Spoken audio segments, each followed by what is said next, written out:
नमस्कार विद्यार्थी मित्रांनो, आज आपण प्रकरण 14 test for divisibility factors and multiples of numbers हे बघणार आहोत. विद्यार्थी मित्रांनो, फॅक्टर्स आणि मल्टिपल्स हे बघण्याआधी आपण टेस्ट फॉर डिव्हिजिबिलिटी हा भाग बघणार आहोत.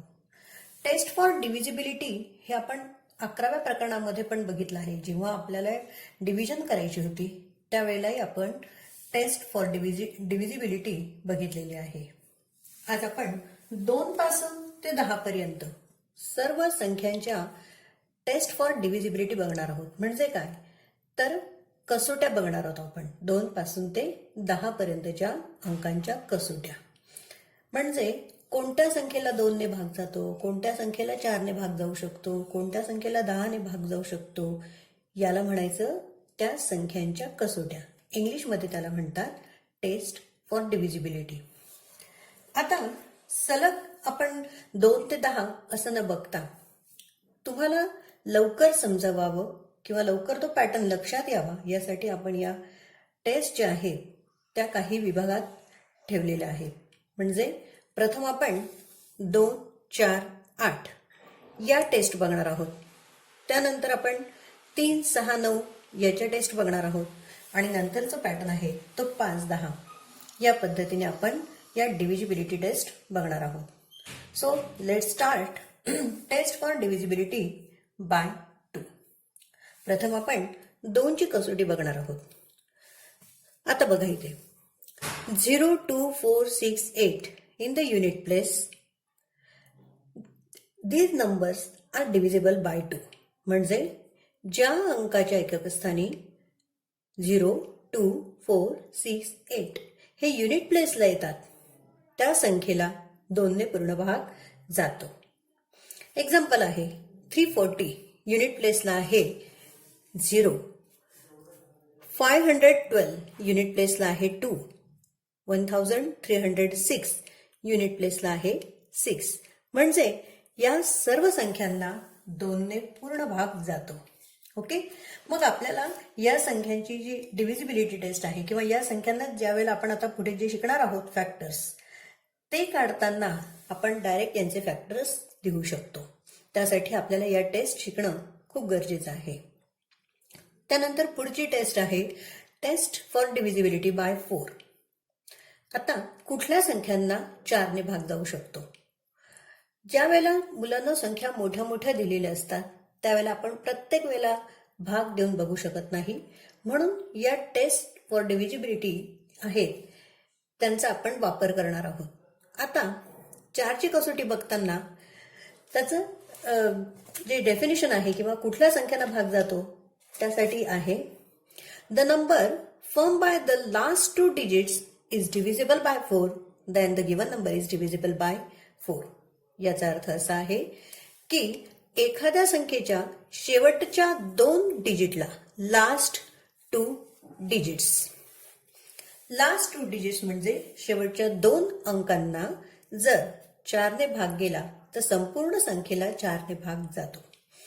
एक्झाम्पल आहे 1536. यातले लास्ट 2 डिजिट कुठले आहेत 3 and 6. त्यांनी कुठला अंक बनलाय 36. 36 इज डिव्हिजिबल बाय 4. आता ही 36 ही छोटी संख्या झाली की नाही की जी आपल्याला 4च्या पाढ्यात येते की नाही हे आपल्याला लगेच कळतं. 36ला 4 ने भाग जातो. 4 9 36. म्हणजेच जर 36 is divisible by 4 then 1536 this whole number is also divisible by 4. Okay, त्यानंतर टेस्ट बाय 8. आता आपण 8 ची कसोटी बघूया.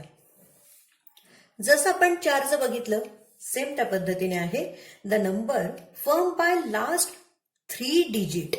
आता इथे काय फरक दिसला आहे तर लास्ट 3 डिजिट म्हणजे शेवटचे 3 अंक is divisible by 8 then the given number is divisible by 8. म्हणजे जर एखाद्या संख्येच्या शेवटच्या 3 डिजिट्सला अंकांना जर 8 ने भाग गेला तर संपूर्ण संख्येला 8 ने भाग जातो. So example is 3192. Last 3 digits कुठले आहेत? 192. The number form by last 3 digit is 192. 192 is divisible by 8. 192 या संख्येला 8 ने भाग जातो का हे आपण पाहिलं. तर 192 या संख्येला 8 ने भाग जातो, म्हणून 3192 इज डिव्हिजिबल बाय 8. ओके. आता या कसोट्या नेहमी याच पद्धतीने लक्षात ठेवायच्या की ज्या क्रमाने मी तुम्हाला त्या दिलेल्या आहेत त्याच क्रमाने तुम्ही त्या लक्षात ठेवायच्या आहेत. ओके. आता आपण 2, 4 आणि 8 यांची कसोटी बघितली. आता आपण पुढची बघणार आहोत ती म्हणजे 3 ची कसोटी. आता 3 ची कसोटी बघायची म्हणजे काय? If the sum of the digits of a number is divisible by 3 then the number is divisible by 3. याचा अर्थ असा आहे, जर अंकांच्या बेरजेला 3 ने भाग गेला तर संपूर्ण संख्येला 3 ने भाग जातो. ठीक आहे. मग आपण त्यासाठी एक उदाहरण घेतलंय. Example is 342. The sum of the digits is 3 + 4 + 2. 3 + 4 7 + 2 9. Okay. अंकांची बेरीज किती आली आहे? 9 आलेली आहे. मग अंकांच्या बेरजेला जर 9 ने भाग जातोय, अंकांची बेरीज 9 आली आहे, 9 ला 3 ने भाग जातो आहे. 9 इज डिव्हिजिबल बाय 3. 3च्या पाढ्यात 9 येतात. मग if the 9 is divisible by 3 then whole number 342 is also divisible by 3.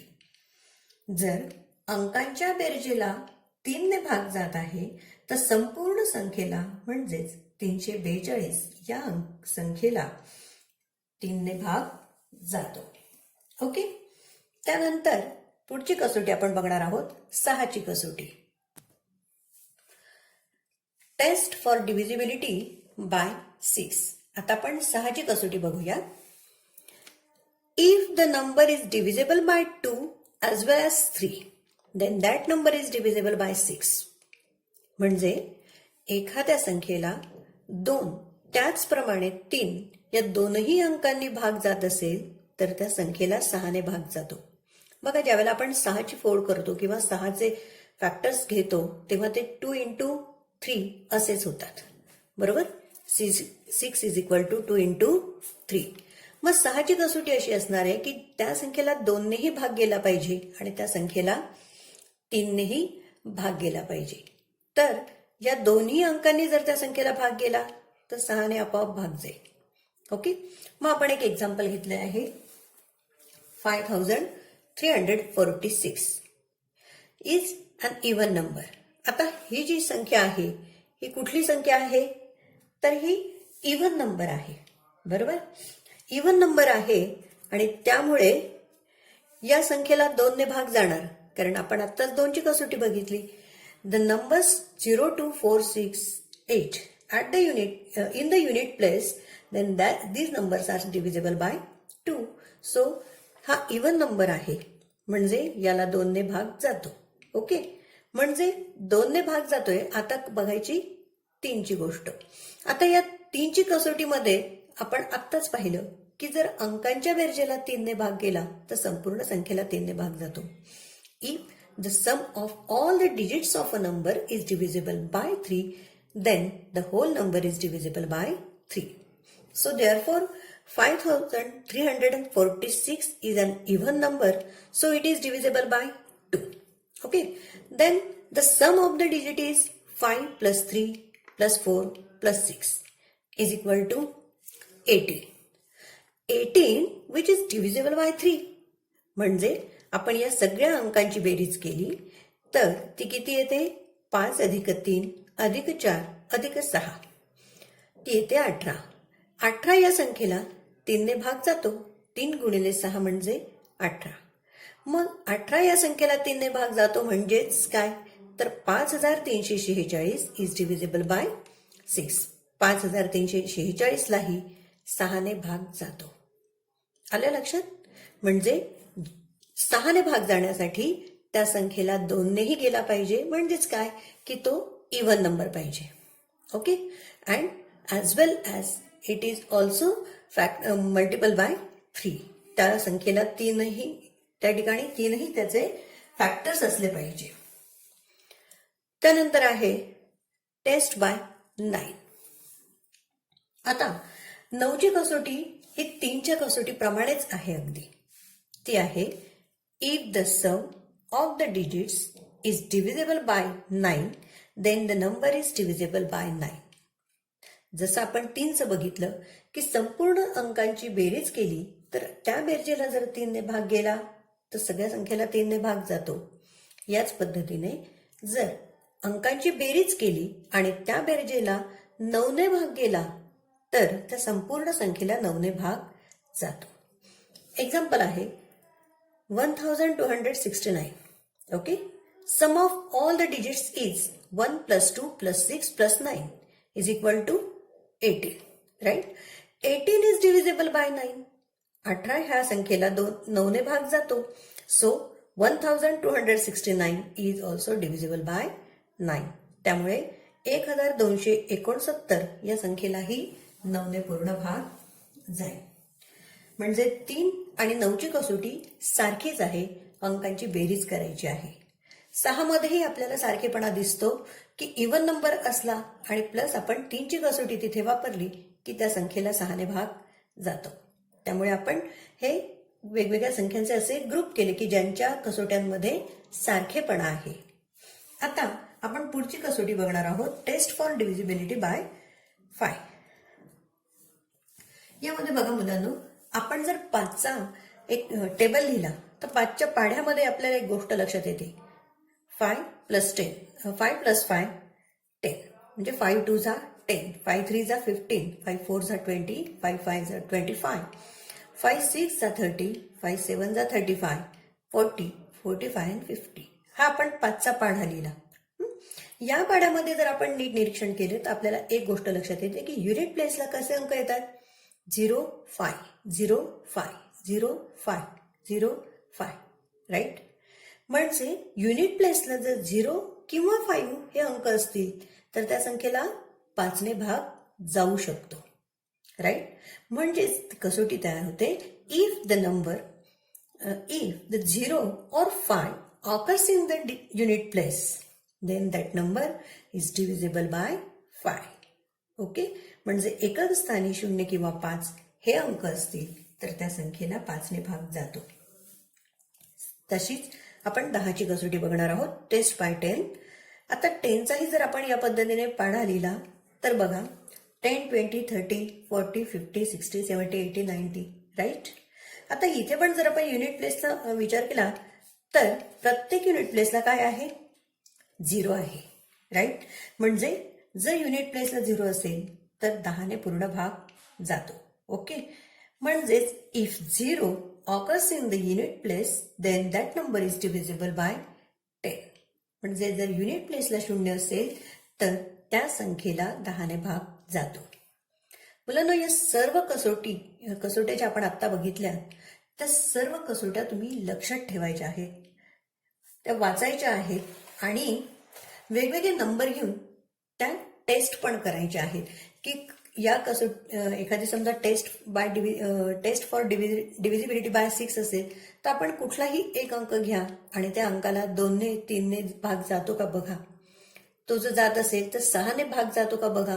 आणि गेला की मग आपली जी टेस्ट आपण करतो आहोत किंवा आपण जे शिकतो आहोत ते आपलं अजून पक्क होतं की आपल्याला कळतं की या संख्येला या संख्येने भाग जातो म्हणजे ही टेस्ट खरी आहे हे आपल्याला समजतं. आणखी अशा पद्धतीने सगळ्या टेस्ट ज्या आहेत त्यांचे एक एक एक्झाम्पल तुम्ही बघणार आहात आणि खात्री करून घेणार आहात की आपण जी कसोटी बघितली आहे ती बरोबर आहे की नाही. ओके, आता आपण भाग बघणार आहोत तो म्हणजे फॅक्टर्स अँड मल्टिपल्सचा. बघा मुलांना, आता फॅक्टर्स म्हणजे काय तर त्याला डिव्हायझर्स असे पण म्हणतात, म्हणजेच भाग जाणारी संख्या असं मराठीत म्हटलं जातं. The numbers which exactly divide a given number म्हणजेच फॅक्टर्स होय. त्याची डेफिनेशन आहे, the numbers which exactly divide a given number are called the factors or the divisors of that number.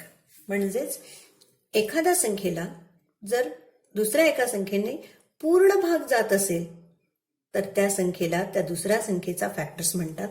आपण एक एक्झाम्पल बघूया. 12. ओके, आता आपण ज्या ज्या काही कसोट्या बघितल्या त्या सगळ्या कसोट्या आज आपण इथे आता वापरूया. या 12ला कुठल्या कुठल्या संख्येने भाग जातो आपण टेस्ट बघितल्या त्या सगळ्यात पहिली गोष्ट म्हणजे 1 ने भाग जातोच. Okay, even number that's why it is also divisible by 2. 3 ची टेस्ट आपल्याला माहिती आहे 2 + 1 3 which is divisible by 3. That's why 12 is also divisible by 3. So 3 is the factor of 12. मग त्यानंतर 4, शेवटचे 2 अंक ते ऑलरेडी 12 ही संख्या 4च्या पाढ्यात येतेच, त्यामुळे आपल्याला संख्या छोटी असल्यामुळे आपण लगेच सांगू शकतो की 12 is divisible by 4. Right. Then 6 2 जा 12 आणि 12 1 जा 12. हे 12चे 6 फॅक्टर्स आहेत. फॅक्टर्स काढताना आणखी एक गोष्ट अशी लक्षात घ्या मुलांनो, आपण ज्या कसोट्या बघितल्या त्या 1 ते 10 पर्यंतच्याच बघितल्या, पण 11 12 13च्या अंकातही काही अंक असतात. मग अशा वेळेला त्या तर कसोट्या नाही आहेत. मग आपण एक युक्ती करायची असते की आपल्याला एखाद्या मोठ्या संख्येचे ज्यावेळेला फॅक्टर्स काढायचे असतात त्यावेळेला स्टार्टिंग फ्रॉम 1 पासून सुरुवात करणार. Then we used all the divisibility test, त्या सगळ्या टेस्ट आपण वापरणार अप टू 10. राईट. इथे अशी येते गोष्ट की ही जी 12 संख्या आहे ही 2 शेजारच्या ज्या संख्या असतात त्यांचा गुणाकार ही संख्या असते. आणि हे प्रत्येक कुठल्याही संख्येमध्ये ही गोष्ट येतच असते. ज्या वेळेला या दोघांचा गुणाकार 12 येतो तेव्हा समजायचं मग त्यावेळेला आपण इकडून इकडे भाग द्यायला लागायचं. म्हणजे कसं 3 4 जा 12. राईट. मग आता आपण किती दुने 12 हा विचार करायचा. तर 6 दुने 12. किती 1 12 तर 12 1 12. या पद्धतीने ज्या वेळेला आपण काढू किंवा ही युक्ती वापरू तेव्हा आपला एकही फॅक्टर सुटत नाही किंवा जात नाही. आणि जर तसं होत असेल तर आपला कुठला तरी एक फॅक्टर राहिला हे आपल्याला लगेच कळतं.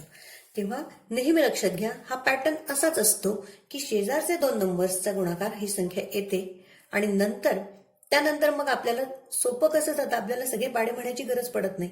आपण काय करायचं, फक्त त्याच्या आधीच्या संख्या घ्यायच्या आणि या संख्येला या संख्येने भागायचं. येणारं उत्तर जे असतं ते इथे लिहायचं. या पद्धतीने हा पॅटर्न असतोच प्रत्येक संख्येचे ज्यावेळेला आपण फॅक्टर्स काढतो त्यावेळेला. ओके.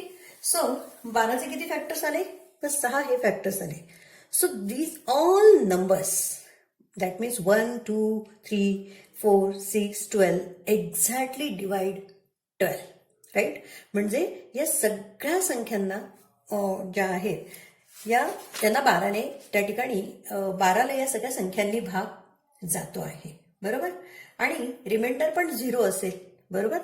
त्यामुळे या सगळ्या संख्यांना काय म्हणतात तर फॅक्टर्स किंवा डिव्हायजर्स असं पण त्याला म्हटलं जातं.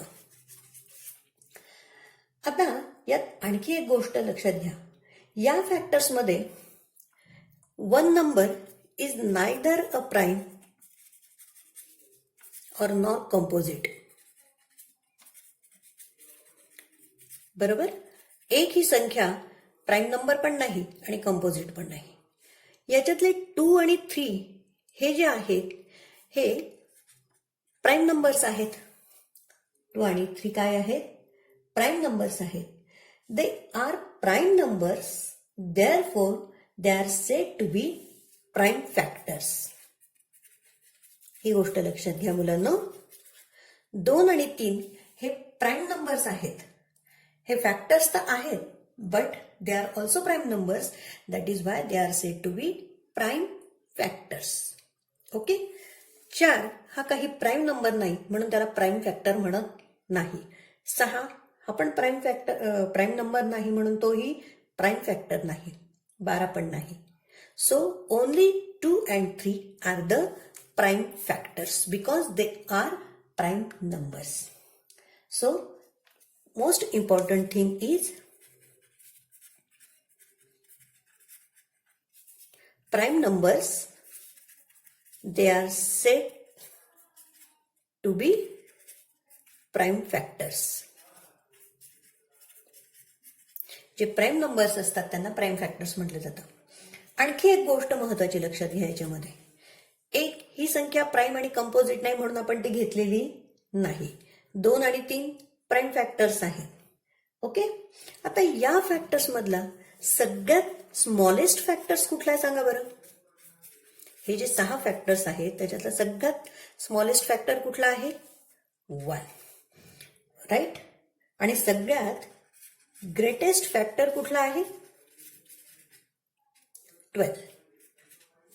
Okay, so smallest factor of a given number is 1. Right. So 1 is the smallest factor of each and every number. A हा प्रत्येक संख्येचा सर्वात लहान प्राईम नाही, सर्वात लहान फॅक्टर असतो. आलं लक्षात? The smallest factor of a given number is 1. So 1 is the factor or the divisor of all the numbers. It is the smallest factor. Right? Then greatest factor. The greatest factor is number itself. म्हणजे सगळ्यात मोठा factor कुठला? तर तीच संख्या असते. The greatest factor of a given number is the number itself. म्हणजे कुठल्याही संख्येचा सर्वात छोटा फॅक्टर कुठला? तर 1. आणि सर्वात मोठा फॅक्टर कुठला? तर तो नंबर. हे 2 गोष्टी कायम लक्षात ठेवायच्या. ओके, आपल्याला प्राईम नंबर जरी दिले तरी त्याचे 2 फॅक्टर्स असतात. One is 1 and another is the number itself. Right? म्हणजे smallest factor is 1 and greatest factor is the number itself. पुढचे उदाहरण सोडवताना तुम्हाला ह्या गोष्टी लक्षात ठेवायच्या आहेत. ओके, आता आहे मल्टिपल्स. मल्टिपल्स म्हणजे पटीतली संख्या. अगदी थोडक्यात बघायचं म्हणजे आता समजा मी 3 घेतलेत तर 3चे मल्टिपल्स म्हणजे काय माहितीये? 3.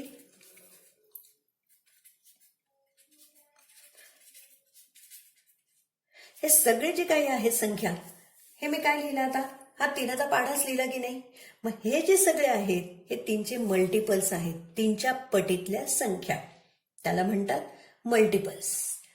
When the division of a dividend by a divisor leaves no remainder. म्हणजेच काय की एखाद्या संख्येने भागले असता पूर्ण भाग जातो आणि नो रिमाइंडर म्हणजे बाकी काहीच राहत नाही. Then the dividend is said to be the multiple of the divisor. म्हणजेच तो जो डिव्हिडंड आहे तो त्या डिव्हायझरचा मल्टिपल असतो. एवढं मोठं लक्षात न ठेवता जर आपण फक्त एवढ्या गोष्ट लक्षात ठेवा की पाढ्यातील संख्या म्हणजे मल्टिपल्स. आता ह्याच्यासाठी आणखी एक छोटीशी युक्ती आहे लक्षात ठेवायची. So 12 divided by 3.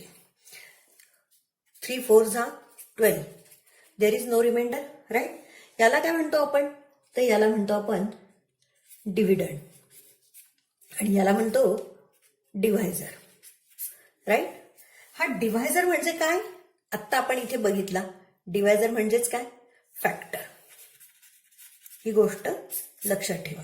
हा डिव्हायझर म्हणजेच फॅक्टर. आणि हा डिव्हिडंड हा कुठे आला? मल्टिपल मध्ये आला ना. म्हणजेच हा कोण आहे? मल्टिपल. येते लक्षात? इथल्या संख्येला मल्टिपल म्हणतात आणि इथल्या संख्येला डिव्हायझर किंवा फॅक्टर म्हणायचं. ज्या वेळेला पूर्ण भाग जातो त्यावेळेला हा फॅक्टर असतो आणि हा मल्टिपल असतो. हे नीट लक्षात घ्या. कधी असतं हे सगळं असं? ज्या वेळेला there is no remainder or the remainder is 0. At that time divisor is the factor and dividend is the multiple. Okay, इथपर्यंत समजलं? तो आता आपण test for divisibility 2 up to 10 इथपर्यंत आपण कसोट्या बघितल्या आणि डिव्हायझर्स म्हणजेच फॅक्टर्स आणि मल्टिपल्स आपण बघितले. या सगळ्या गोष्टी नीट रिवाइज करायच्या आहेत.